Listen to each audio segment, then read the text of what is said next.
Chicago is getting hotter. Chicago is getting wetter. And so are city officials adequately confronting climate change? Carol Marine and students at DePaul University's Center for Journalism Integrity and Excellence have spent months digging into that question, and Carol Marine joins us now. Welcome back, Carol. Good to see you. Thank you, Brandis. Promises have been made across the administrations of 3 mayors, Daley, Emanuel, and now Lightfoot. Our students analyzed hundreds of pages of city records, looked at policy proposals, and spoke with climate specialists and community leaders. What have we learned? Well, that promises are easy to make, but desperately hard to keep. Let's start with this promise. In 2008, the city proposed to plant 1 million trees by 2020. It was part of a bold and radical plan to help reduce the effects of climate change. But city data, obtained through our open records request, show that failed. According to city documents, in 12 years, just 77,000 trees were planted, not 1 million. In the end, the city reached less than 10% of its stated goal. This map we created based on city-provided data depicts where trees were planted and shows most ended up in predominantly white wards on the north side.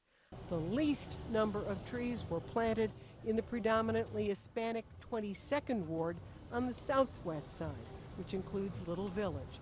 Only 260 trees there. Angela Tovar is Mayor Lightfoot's point person for the environment.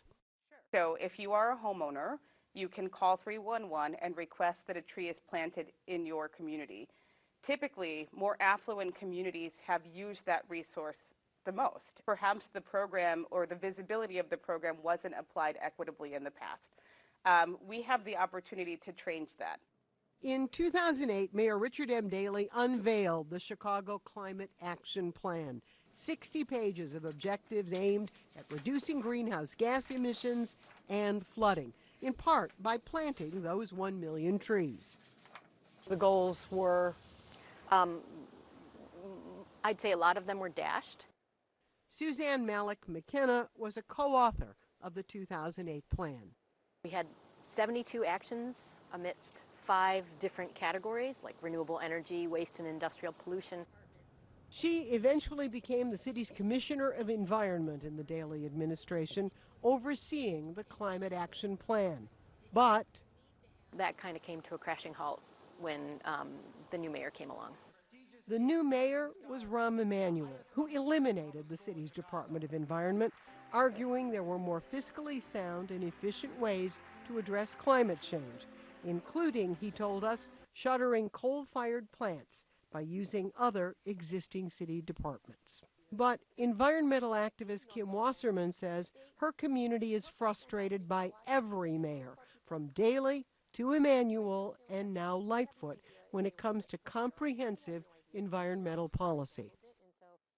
We've been asking for environmental justice reforms. It has not happened. Wasserman, head of the Little Village Environmental Justice Organization, is particularly distressed about flooding. Why is flooding a problem? When it rains, you have intersections, crosswalks, house basements that are continually flooding in our neighborhood. These homeowners and renters are feeling it because they're seeing more and more floods in their living spaces on a regular basis. The city acknowledges that there is not yet a city-sponsored solution to that persistent problem for homeowners. So we do not have a program right now. What we can do is continue to push for that program, which is why we've dedicated that money through our budget investments now. Wasserman says she has a good working relationship with Angela Tovar.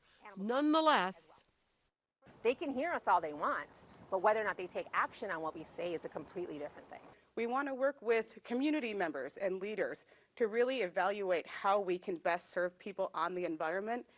this fall, Mayor Lori Lightfoot allocated $188 million to address climate change in her 2022 budget, which represents the largest one-time investment in climate mitigation, adaptation, and environmental justice priorities in the city's history.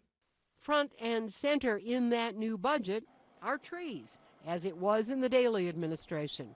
Lightfoot is proposing 75,000 new trees in the next 5 years.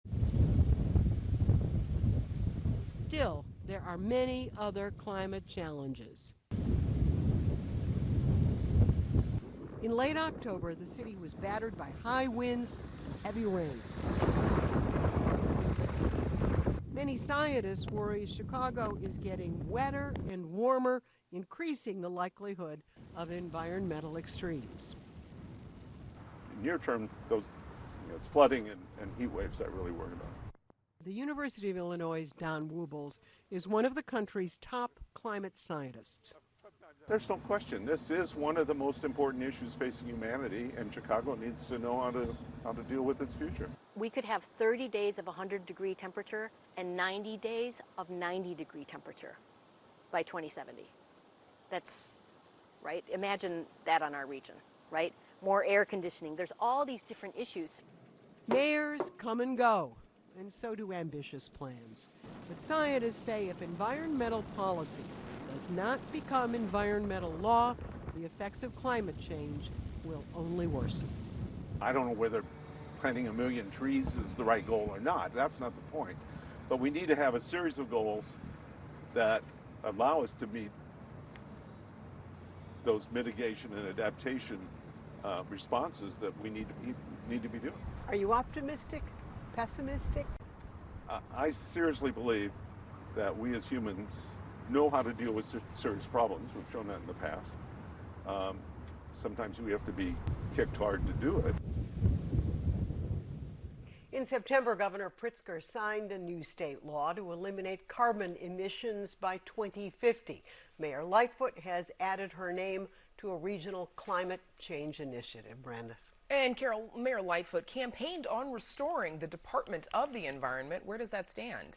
Well, so far she has not done so. Angela Tovar says it remains a goal, but it is an unrealized goal. And one final note, we have to thank Ben Welsh. He's a former DePaul graduate who has helped us with data surveying with our students, has gone through all of the data analysis.